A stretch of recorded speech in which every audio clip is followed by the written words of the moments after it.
तो बचपन में पर्सनली मैं इंजेक्शन से बहुत ज़्यादा डरता था। अगर मैं कुछ खाता पीता नहीं था तो मेरी मम्मी बोलती थी चुपचाप से खा ले वरना डॉक्टर आएगा और इंजेक्शन लगा देगा।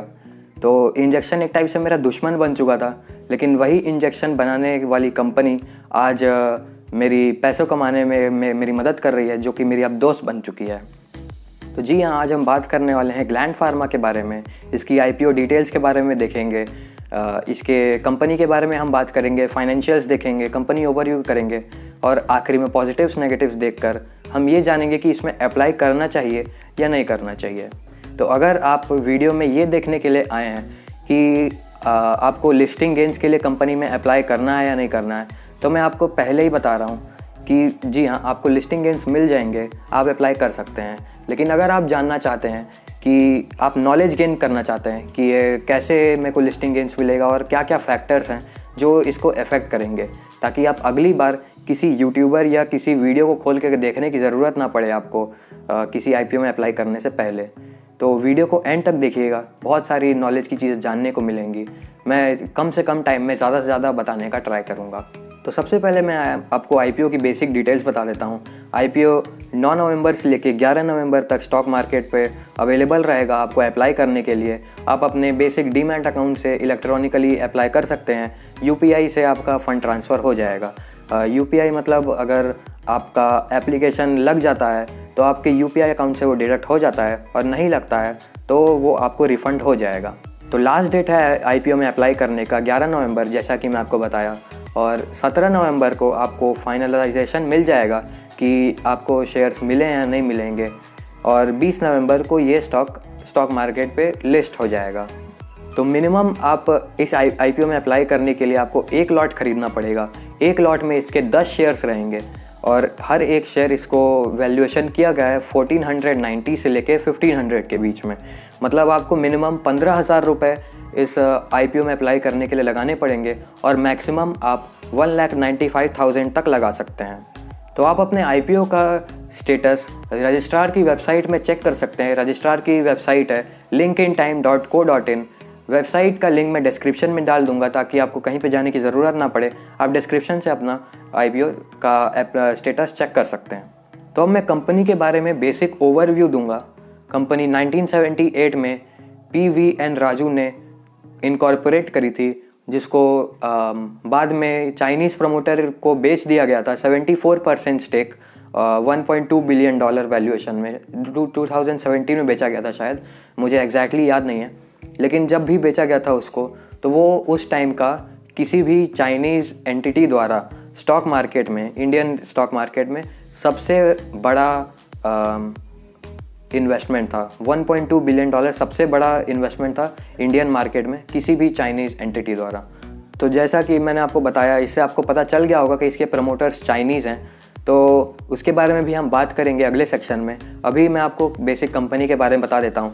तो कंपनी दवाइयाँ बनाती है। अब दवाइयाँ 2 टाइप की होती हैं, एक खाने वाली दवाइयाँ होती हैं और एक इंजेक्शन वाली दवाइयाँ होती हैं। तो खाने वाली दवाइयों को साइड हटा दीजिए। इंजेक्शन वाली दवाइयाँ जो होती हैं उसमें सिरिंज रहता है और दवाई रहती है। तो कंपनी सिरिंज नहीं बनाती है, कंपनी इंजेक्शन में लगने वाली जो दवाइयाँ रहती है वो बनाती है। तो ये एक एक्सपोर्ट ओरिएंटेड कंपनी है जिसका 60% से ज़्यादा रेवेन्यू जो रहता है वो USA में जाता है, और 18% इसका जो रेवेन्यू है वो इंडिया में रहता है।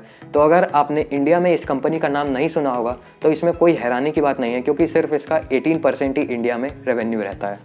ये कंपनी हैदराबाद में हेडक्वार्टर्ड है, और इसके प्रमोटर्स फोजुन फार्मा है करेंटली, जिनके पास 74% स्टेक है कंपनी का। तो चाइनीज़ प्रमोटर होने के कुछ नुकसान भी होते हैं, और ऐसा मैंने कई सारे न्यूज़ आर्टिकल्स वगैरह पढ़े हैं जो कि बोल रहे हैं कि ये कंपनी में बहुत ज़्यादा नेगेटिव पॉइंट है और कोई इंस्टीट्यूशनल इन्वेस्टर इसमें इन्वेस्ट नहीं करेगा चाइनीज़ प्रमोटर होने के कारण। तो मैं इस पर कुछ कमेंट नहीं करूँगा, बस आपको एक बार अपनी लिस्ट दिखाऊँगा जो कंपनीज़ जिसमें किसी न किसी वे का चाइनीज़ इन्वेस्टमेंट है। तो वो लिस्ट चालू होती है Big Basket, Daily Hunt, Paytm, Rapido, Snapdeal, Zomato, Byju's, Ola, ड्रीम11, Flipkart, Gaana, MX player, Khata book, Swiggy, Udaan, share chat. अब ये कंपनीज़ के बारे में आपको क्या आज तक कभी ऐसा सुनने को मिला है कि कंपनी के ऑपरेशंस क्लोज़ होने वाले हैं या जो इसका चाइनीज़ प्रमोटर शेयर होल्डिंग है उसको लिक्विडेट करना पड़ेगा या इंडिया में बेचना पड़ेगा। अब अभी तक तो हमको ऐसा कुछ सुनने को नहीं मिला है, तो हम इससे भी कुछ ऐसा एक्सपेक्टेशन नहीं कर सकते हैं ऑब्वियसली। अब मैं इसके फाइनेंशियल्स के बारे में बताऊंगा तो आपको फाइनेंशियल्स देखकर बहुत ज़्यादा मज़ा आने वाला है। इसके पिछले साल रेवेन्यू में 27% इंक्रीज़ हुआ था, उसके बाद इस साल वाले रेवेन्यू में 30% इंक्रीज़ हुआ है। इसके बाद इसके प्रॉफिट में जिस साल 27% इंक्रीज़ हुआ था उस साल 40% इंक्रीज़ हुआ है, और जिस साल 30% रेवेन्यू इंक्रीज़ हुआ था उस साल प्रॉफिट 70% से इंक्रीज़ हुआ है। तो यहाँ पे बीच में ये जो प्रॉफिट ज़्यादा बढ़ रहा है, आपको ये क्वेश्चन आया होगा ज़रूर कि ये इतना प्रॉफिट अचानक से इसमें कैसे बढ़ गया। तो कंपनी ने कॉस्ट कटिंग किया है। कॉस्ट कटिंग मतलब जो इसको खर्चे बनते थे वो दवाई बनाने में, वो उसने कम किए हैं। तो ये तो एक और पॉजिटिव पॉइंट हो गया कंपनी के बारे में। कंपनी एक अच्छा खासा प्रॉफिट मार्जिन रखती है। कंपनी का ऑपरेटिंग प्रॉफिट मार्जिन 20 से 25% के आसपास चलता है। अभी उसके रिसेंट क्वार्टर में तो मतलब बहुत ज़्यादा प्रॉफिट मार्जिन था, शायद 30% के आसपास था। तो वो तो मतलब मैं बहुत ज़्यादा अच्छा बिजनेस मानूंगा अगर 30% प्रॉफिट मार्जिन रखेगी। तो 20-25% भी मैं अच्छा प्रॉफिट मार्जिन मानूंगा, मतलब काफ़ी अच्छा है। इसके अब लेटेस्ट क्वार्टर के बारे में बात करें तो इसका जो लेटेस्ट क्वार्टर रहा है बहुत शानदार रहा है। अब किसी भी फार्मास्यूटिकल कंपनी का अभी का लेटेस्ट क्वार्टर आप देखेंगे तो बहुत ज़्यादा शानदार ही देखने को मिलेगा, लेकिन इसमें ऐसा क्या खास है। इसने जो लेटेस्ट क्वार्टर में रेवेन्यू निकाला है 900 करोड़ का, शायद मेरे को ठीक से याद नहीं है, ये 900 करोड़ 1000 करोड़ के आसपास है। मतलब ये इसको आधे साल लगते थे पिछले साल के कंपैरिजन में ऐसा करने में, और ये सिर्फ 3 महीने में ऐसा कर चुका है। मतलब जो रिजल्ट ये 6 महीने में लाके दे सकता था अगर पिछले साल का कंपैरिजन करें, तो ये सिर्फ 3 महीने में लाके दे दिया है। तो ये बहुत ज़्यादा बड़ी बात है। और इसने ऐसा नहीं है कि धड़ाधड़ बस माल बेचा है, प्रॉफिट में कॉम्प्रोमाइज़ कर दिया है। इसका जो ऑपरेटिंग प्रॉफिट मार्जिन है वो बढ़ा है, 30% हुआ है। इसका जो एवरेज मैं आपको बताया 20 से 25% के आसपास रहता है, लेकिन इस साल का इस क्वार्टर का जो ऑपरेटिंग प्रॉफिट मार्जिन था वो 30% था। तो मतलब इसका सबसे बड़ा मेजर फैक्टर जो कोई भी गेस कर सकता है वो कोरोना वायरस है। अचानक से फार्मास्यूटिकल्स, इंग्रेडिएंट्स और इन सब के बहुत ज़्यादा डिमांड बढ़ गई थी, तो उसी कारण से इसका रेवेन्यू इतना ज़्यादा और प्रॉफिट इतना ज़्यादा बढ़ा है। तो अब हम पॉजिटिव्स और नेगेटिव्स देख लेते हैं इस कंपनी के बारे में। उसके बाद हम अपने फाइनल कंक्लूजन पे आएंगे कि हमको ये स्टॉक खरीदना चाहिए या नहीं खरीदना चाहिए। तो पहला पॉजिटिव पॉइंट है एपीआई मैन्युफैक्चरिंग। जो इसका पहला पॉजिटिव पॉइंट है, इसमें मैं थोड़ा डिटेल में जाऊंगा। अब हम एपीआईज़ के बारे में देखते हैं वो होता क्या है। जैसे आप जो दवाइयाँ खाते हैं, जो भी दवाइयाँ बनती हैं, उसका जो मेन इंग्रेडिएंट रहता है, जो समझ लीजिए रॉ मटेरियल या जो भी उसका मेन इंग्रेडिएंट रहता है जो हर दवाई में यूज़ होता है, वो एपीआई होता है, एक्टिव फार्मास्यूटिकल इंग्रेडिएंट। ये कंपनी जो ग्लैंड फार्मा है ये एपीआईज़ बनाता है। तो अब मैं फार्मा सेक्टर के बारे में बात करूँगा। तो 70% जो एपीआईज़ होते हैं वो चाइना से इंपोर्ट होता है। और सेंटिमेंट्स आपको जैसा कि सबको पता है चाइना के अगेंस्ट बहुत ज़्यादा हाई हैं, बहुत मतलब नेगेटिव सेंटिमेंट्स है चाइना के लिए। तो अगर किसी रीज़न से चाइना इंपोर्ट करना बंद कर देता है या इंडिया बोल देता है कि हम चाइना से एपीआईज़ अब नहीं खरीदेंगे, तो इसका जो सबसे बड़े बेनिफिशियरीज़ में से एक कंपनी निकलती है तो वो ग्लैंड फार्मा उनमें से एक है। मतलब ये कंपनी इंडिया में रह के एपीआईज़ मैन्युफैक्चर करता है, ये चाइना से इंपोर्ट नहीं करता है। ये इंडिया में रह के इंडिया की कंपनी फार्मा कंपनीज़ को एपीआईज़ सप्लाई कर सकता है। तो अगर ऐसा कुछ चाइना के अगेंस्ट होता है तो ये उसका सबसे बड़ा बेनिफिशियरी रहेगा। इसके बाद इसके सेकंड पॉइंट पे आऊँगा, ज्योग्राफिकल डाइवर्सिफिकेशन है इसके। मतलब शुरू में मैंने आपको बताया था इसकी 60 कंट्रीज़ में इसके ऑपरेशन चलते हैं। तो मतलब इसको अलग अलग कंट्रीज़ के अलग अलग बिज़नेस में कैसे ऑपरेट करना है, बिज़नेस एनवायरनमेंट में कैसे अडेप्ट करना है, और अलग अलग इंडस्ट्रीज़ में इसका बड़ा इतना चेन बना हुआ है, वो इसके लिए बहुत ज़्यादा पॉजिटिव पॉइंट है। अब इसका तीसरा पॉइंट है positive point, high regulatory compliance. ये कंपनी जो है अपने जो भी दवाइयाँ बनाता है उसमें बहुत ज़्यादा हाई स्टैंडर्ड मेंटेन करता है। मतलब आप देखेंगे जैसे कि आपको बहुत सारे कंपनीज़, इंडिया की कंपनीज़ के भी बारे में बहुत ज़्यादा सुनने को मिलता है कि इस कंपनी के ऑपरेशन सब यूएस एफडीए अप्रूवल के कारण बैन हो गए थे। तो होता क्या है, यूएसए में जो दवाइयाँ इंपोर्ट होती हैं उनके स्टैंडर्ड्स बहुत ज़्यादा हाई होने चाहिए। अगर उसके स्टैंडर्ड्स हाई नहीं है, क्वालिटी में कॉम्प्रोमाइज़ होगा, तो यूएसए उसको बैन कर देगा। अब ये जो कंपनी है ग्लैंड फार्मा, ये अपने क्वालिटी के कुछ स्टैंडर्ड्स रखा है, उसके नीचे ये दवाइयाँ नहीं बनाता है। ये हाई रेगुलेटरी कंप्लायंसेस में अपने मैन्युफैक्चरिंग करता है। तो अगर ऐसा कुछ और ज़्यादा स्ट्रिक्ट रेगुलेशन आ भी गई US FDA के कारण, तो उसको ये क्लियर कर देगा, क्योंकि इसके स्टैंडर्ड्स बहुत ज़्यादा हाई हैं। और अगर मैं इसके पास्ट के बारे में बताऊं तो इसके 5 साल के ऑपरेशन में इसका एक भी केस नहीं हुआ है, ना इसको कभी फ़ाइन भरना पड़ा है, ना इसको किसी केस में अंदर किया गया है कि इसने क्वालिटी में कोई कॉम्प्रोमाइज़ किया है। तो ये एक बहुत ज़्यादा पॉजिटिव पॉइंट है। ये एक टाइप से ब्रांड लॉयल्टी भी क्रिएट करता है बिजनेसेस के लिए। और चौथा और लास्ट पॉजिटिव पॉइंट जो सबको देखने को मिल रहा है, फाइनेंशियल्स में हमने देखा, इसका जो फंडामेंटल्स है वो बहुत ज़्यादा स्ट्रॉन्ग है। बहुत ज़्यादा तगड़े फंडामेंटल्स के साथ ये स्टॉक मार्केट में उतरने वाला है। अब इसके नेगेटिव्स के बारे में बात करें तो इसका पहला नेगेटिव पॉइंट है, इसका 60% ज़्यादा ऑपरेशन USA में होता है। मतलब इसका आधे से ज़्यादा जो ऑपरेशन है वो सिर्फ एक कंट्री में कॉन्सेंट्रेटेड है। अब ये किसी भी कंपनी के लिए नेगेटिव पॉइंट होता है, क्योंकि अगर आप मान लीजिए कि अगर आप कोई दुकान चला रहे हैं जिसमें आपका सिर्फ एक ही कस्टमर है जो आपकी आधी दुकान खरीद के लेके जा रहा है, तो आप वो एक कस्टमर पे डिपेंडेंट हो जाएंगे। और अगर उसने कुछ कम ज़्यादा कर दिया तो वो आपके बिज़नेस में कम ज़्यादा हो जाएगा।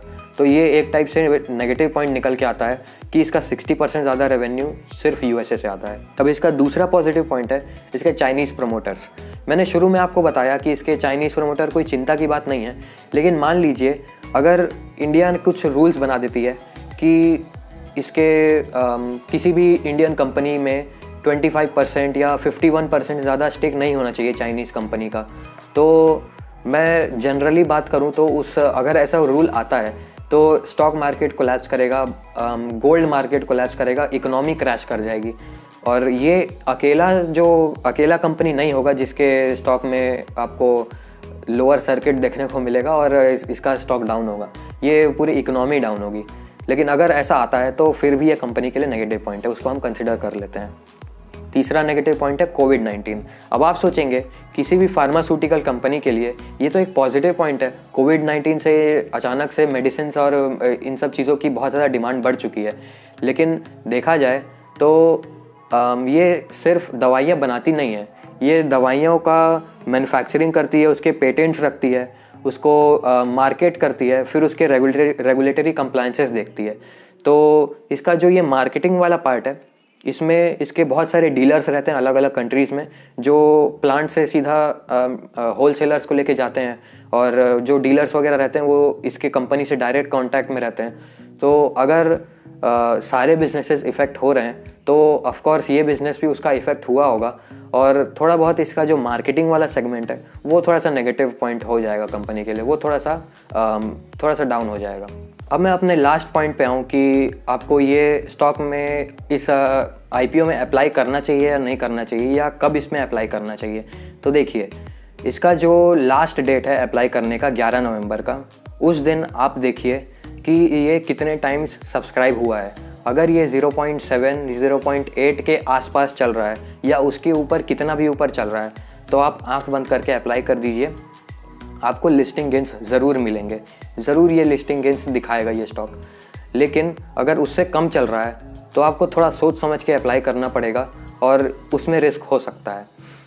लेकिन अब आप बोलेंगे, कई सारे लोगों को डाउट होता है कि मैं लास्ट दिन अप्लाई करूँगा तो क्या पता मुझे स्टॉक मिलेगा या नहीं मिलेगा। देखिए, अगर आप पहले दिन के पहले मिनट में अप्लाई करते हैं तो आपकी कोई गारंटी नहीं रहती है कि आपको वो स्टॉक मिलेगा, और अगर आप लास्ट दिन के लास्ट मिनट में अप्लाई करते हैं तो भी आपको ये गारंटी नहीं रहती है कि आपको अब स्टॉक नहीं मिलने वाला है। वो लॉटरी बेसिस पे चलता है, कंप्यूटर रैंडमली एक नाम निकालता है और लॉटरी निकल जाती है। जैसे आप कभी लॉटरी अगर खेले होंगे तो वो लॉटरी निकालते टाइम चेक नहीं करता है कि किसने पहले टिकट डाला है या किसने बाद में टिकट डाला है, वो बस अपने हाथ से टिकट निकालता है, टिकट जिसका नाम आता है वो लॉटरी जीत जाता है। वैसे ही ये IPO में भी वैसा ही बिजनेस चलता है, लॉटरी बेसिस पे होता है। तो आप ये टेंशन मत लीजिए कि मैं लास्ट दिन अप्लाई करूं या नहीं करूं, आप लास्ट दिन का वेट करिए। अगर ये तब तक ओवर सब्सक्राइब हो गया होगा तो वो बहुत ज़्यादा अच्छी बात है, लेकिन अगर अंडर सब्सक्राइब है तो 0.7 0.8 के आसपास चल रहा है, आप अप्लाई कर दीजिए। उससे कम चलेगा तो रिस्क हो सकता है। तो अगर अभी तक आप इस वीडियो में रुके हुए हैं तो जनरली आप सिर्फ इसके लिस्टिंग गेंस के कारण नहीं रुके हैं, आपको इस स्टॉक में सच में इंटरेस्ट है, आप इस स्टॉक के बारे में जानना चाहते हैं, तो आइए इसके लॉन्ग टर्म पर्सपेक्टिव से भी एक बार बात कर लेते हैं आप लोगों के लिए। देखा जाए तो लॉन्ग टर्म पर्सपेक्टिव में ये स्टॉक खरीदने लायक है। अब पूरे यूट्यूब कम्युनिटी में शायद मैं पहला बंदा होऊंगा जो ये एडवाइस दे रहा है आपको कि आपको लॉन्ग टर्म में इसको होल्ड करना चाहिए। लेकिन देखिए, जो फार्मा सेक्टर के नॉर्मली जो स्टॉक्स रहते हैं वो बहुत ज़्यादा ओवर वैल्यूएशन में चलते हैं। इंडस्ट्री भी शायद 25-30 के ऊपर का है, तो ये स्टॉक अभी भी उतने का ही मतलब मिल रहा है, 25 के आसपास का पी है। तो ये स्टॉक जो है ना ओवर वैल्यूड है ना अंडर वैल्यूड है 1500 के हिसाब से। अगर ये 1200 का मिलता तो मैं इसको बोलता ये तो अंडर वैल्यूड है, आप आँख बंद करके इसको ले लीजिए। अगर ये 1800-2000 के आसपास का मिलता तो मैं बोलता ये स्टॉक ओवर वैल्यूड है, आप इसको लॉन्ग टर्म में होल्ड मत करिए। लेकिन ये 1500 का मिल रहा है और ये अपने प्राइस को पूरा जस्टिफाई करता है। तो अगर आप इसको अभी ख़रीदना चाहते हैं लॉन्ग टर्म पर्सपेक्टिव से तो आप ख़रीद सकते हैं। मैं मतलब अपना प्रेडिक्शन के हिसाब से बता सकता हूँ कि ये स्टॉक जो है ओवर वैल्यूड होगा, बहुत जल्दी ओवर वैल्यूएशन में जाने वाला है और ये फार्मास्यूटिकल कंपनीज़ के टॉप स्टॉक्स में गिना जाएगा। तो वीडियो को अब शायद ख़त्म कर देना चाहिए, काफ़ी बातें हो गई आज के हिसाब से। मैंने कम से कम टाइम में आपको ज़्यादा से ज़्यादा इन्फॉर्मेशन देने का ट्राई किया है और जैसा कि मैं खुद को इंसान ही मानता हूँ, मैं 100% सही नहीं हो सकता हूँ, मैं गलत भी होता हूँ, तो हो सकता है मेरे से कुछ पॉइंट्स छूटे होंगे। अगर आपको लगता है कि आपको कुछ डाउट्स हैं या मैंने कुछ पॉइंट्स छोड़ दिए हैं तो आप कमेंट सेक्शन में मुझे बता दीजिए। ये जब तक IPO चलेगा तब तक मैं इसमें काफ़ी ज़्यादा एक्टिव रहूँगा मार्केट में, तो मैं आपको विदिन मिनट्स या आवर्स में आपको रिप्लाई कर सकता हूँ। लेकिन उसके बाद भी रिप्लाई कर सकता हूँ, लेकिन अभी मैं काफ़ी ज़्यादा एक्टिव रहूँगा। इस कारण से आप अपने डाउट्स जो भी हैं कमेंट सेक्शन में पूछ सकते हैं। अगर आपको मेरा काम पसंद आता है तो वीडियो को लाइक कर दीजिए, अपने दोस्तों के साथ शेयर करिए जो कि इन IPO में इंटरेस्टेड है और जो सोच रहे हैं इस IPO में इन्वेस्ट करने का। अगर आप अपने नॉलेज से स्टॉक मार्केट में पैसे कमाना चाहते हैं और आप मेरी वीडियोज़ रेगुलरली देखना चाहते हैं तो आप चैनल को सब्सक्राइब कर दीजिए और बेल दबा दीजिए नोटिफिकेशंस में। तो मैं मिलूँगा आपसे अगली वीडियो में, तब तक के लिए happy investing and take care.